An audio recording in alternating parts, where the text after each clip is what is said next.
Okay, so today we have Ted Just Admit It by Jane's Addiction. Now, I wanted to do a Jane's Addiction reaction. I mean, I've been wanting to do one for a while now, and I wanted to do one especially since they reformed, and then that kind of went awry. So anyway, we're doing one today anyway, and Ted Just Admit It. This has been ranked as one of the best songs, but it's also just very intriguing to me now that I know it's about Ted Bundy. So we're going to get into it, talk about it after. 7.5 minutes long, strap in. Or leave, I don't know, whatever you want to do. So let's go. Ooh. A lot of echo.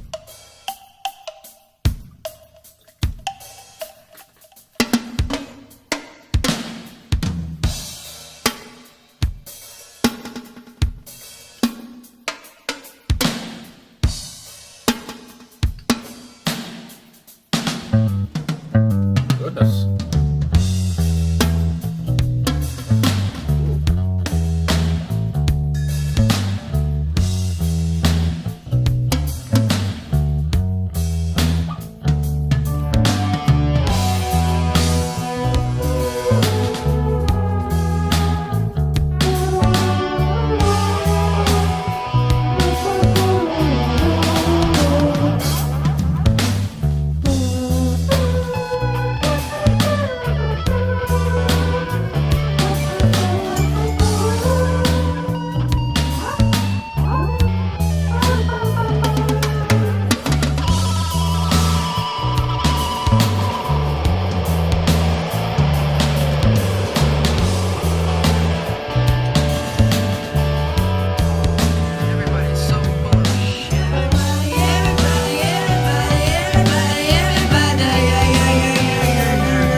I mean, the bass work is nuts. I mean. Everybody, everybody, everybody, everybody, everybody, yeah, yeah, yeah, yeah, yeah, yeah, yeah. The guitar work is scary.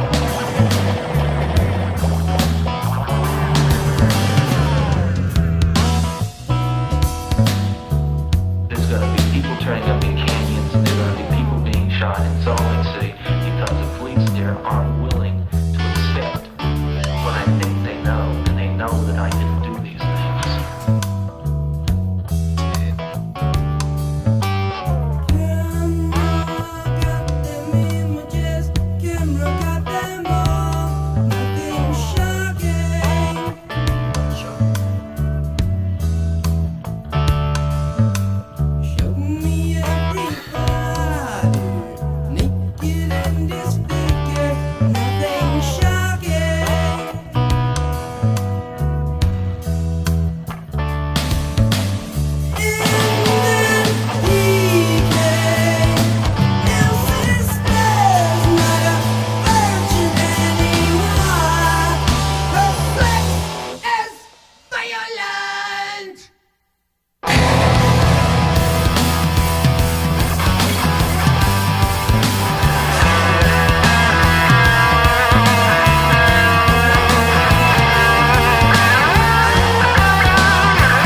Holy crap. That didn't feel like 7.5 minutes, first of all. Ted Just Admit It by Jane's Addiction. Um, I I mean, okay, so yeah, like I said at the get go, and Ted Just Admit It. I mean, the first Ted I always think of, even before I learn, okay, it is Ted Bundy. Well, it is Ted Bundy, you know?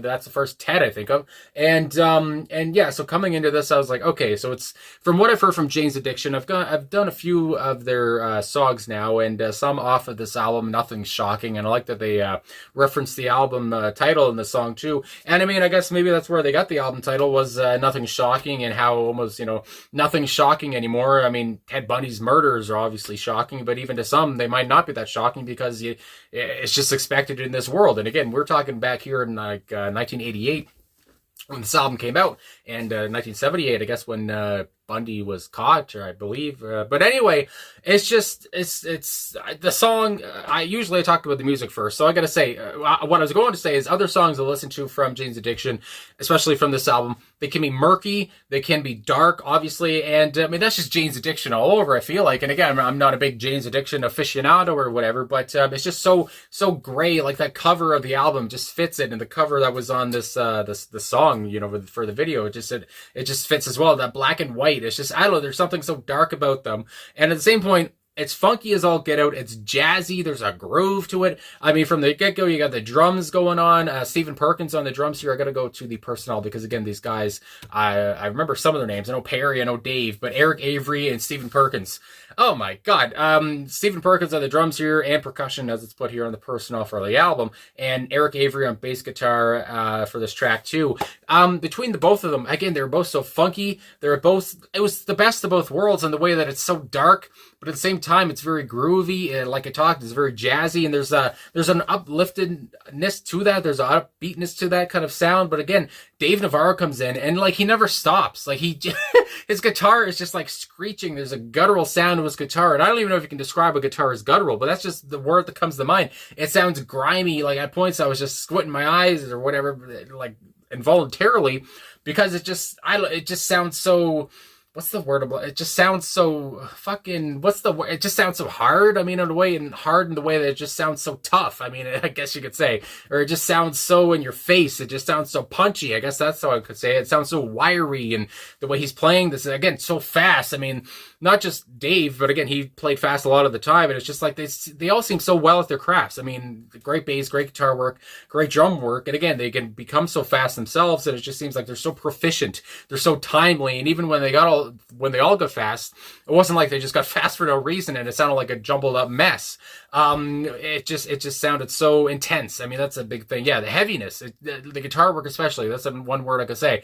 It just felt so heavy, and it felt so intense. And I mean, hello, we're talking about Ted Bundy, so I guess that friggin' fits. But yeah, I mean, this is my first listen. The song's 7 minutes long. I feel like I'm going to miss things. But yeah, funky, groovy bass line, which started everything off, which just grabs you in. I mean, it's so hooky. It's just, if I could say that once more, I said that the other day in a different video, but just catches you. And again, that start, you know, the echoing drums, it's all kind of unpredictable. And I mean, the song overall, you talk about unpredictable, it's a bit experimental.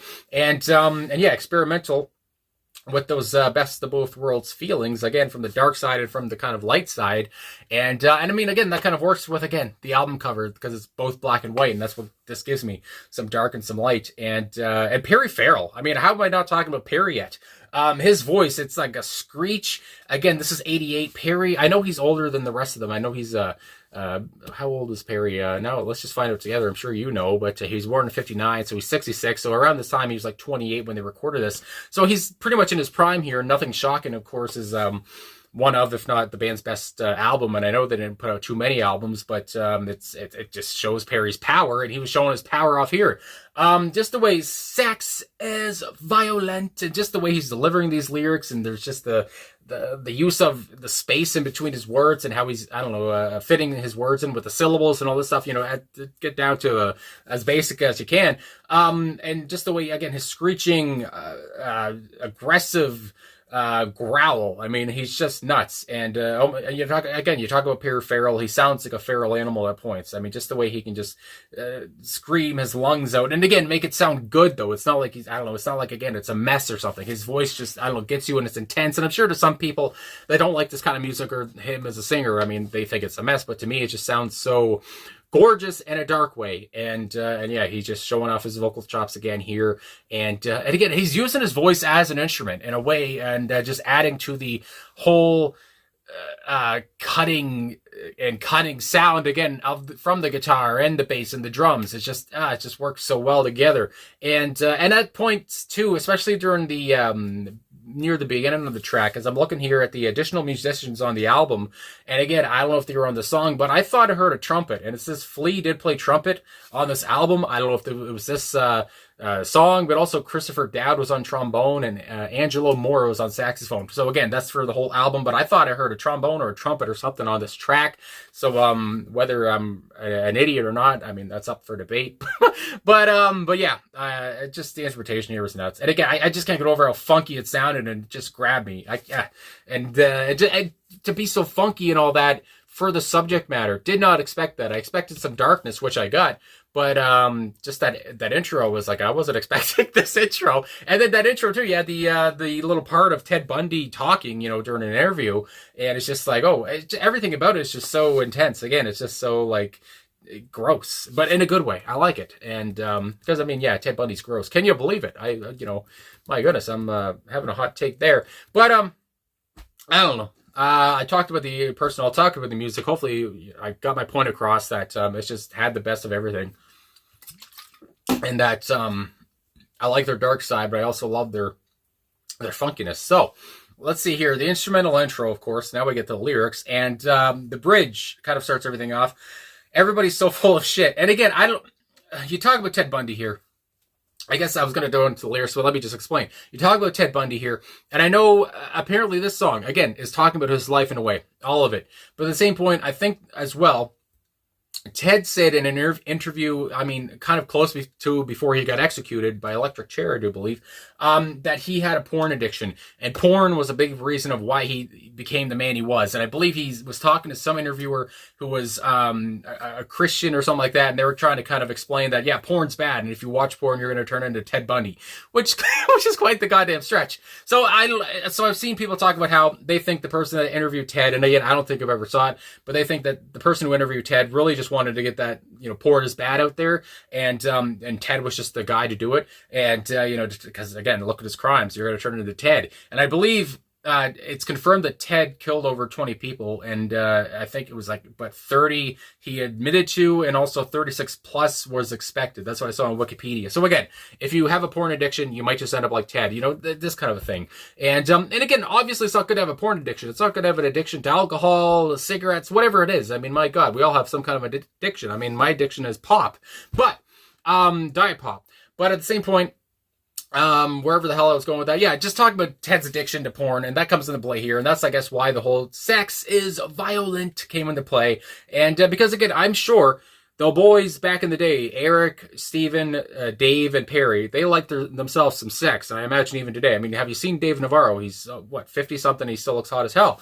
But I imagine they like sex, and they probably watched some porn, and they did not turn into Ted Bundy. So again, it just seems like Ted Bundy was very manipulative, and that seems to come into play again here, and just, I don't know. And again, even in the intro when it talks about how he's innocent or whatever the hell, before I guess he admitted to it all, he's very manipulative, and, you get to watch that. And of course, serial killers, I think Ted Bundy was the first person to be called a serial killer. Whoever coined the term, he was referencing Ted.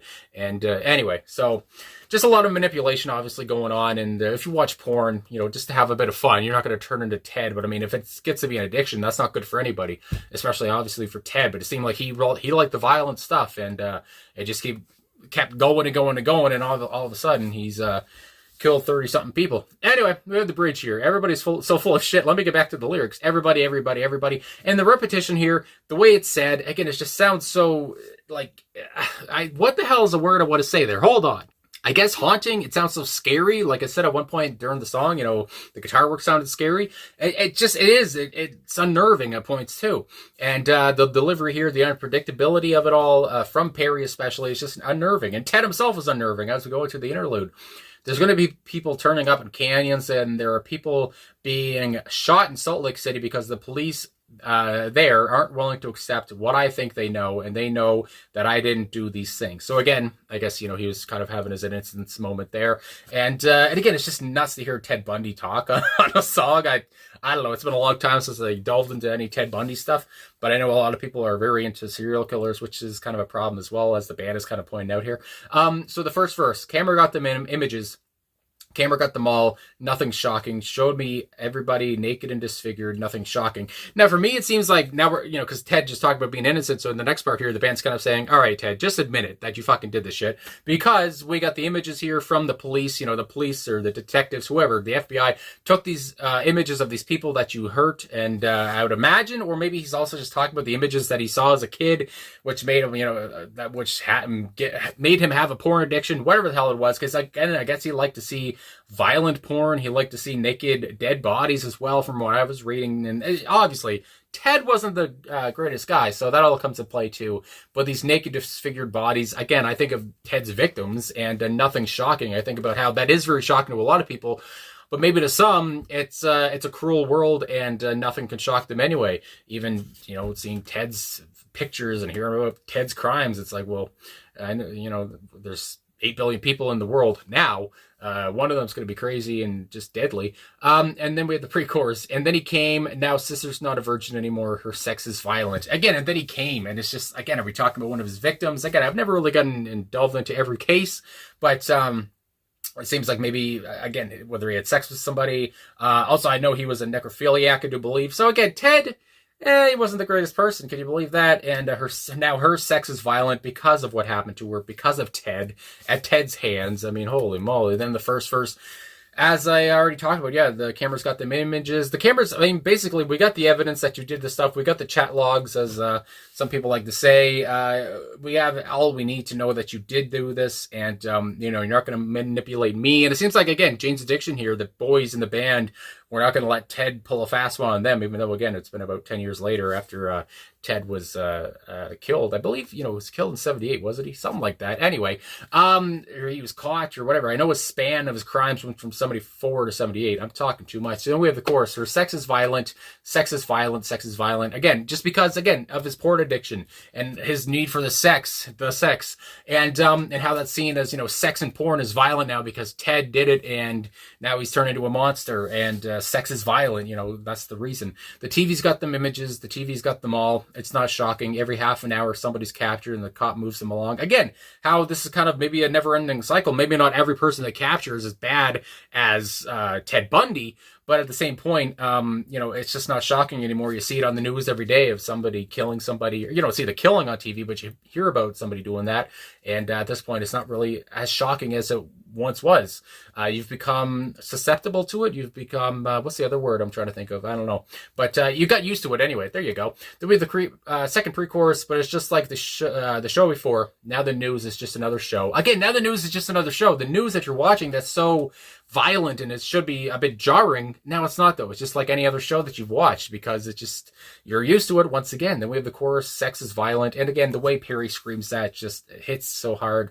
I am the killer of people. You look like a meatball. I thought that's what he said when he said it. I was like, did he just say meatball? Anyway, and I'll throw away your toothpick and ask for your forgiveness. Again, I feel like we're just talking about Ted and just talking about how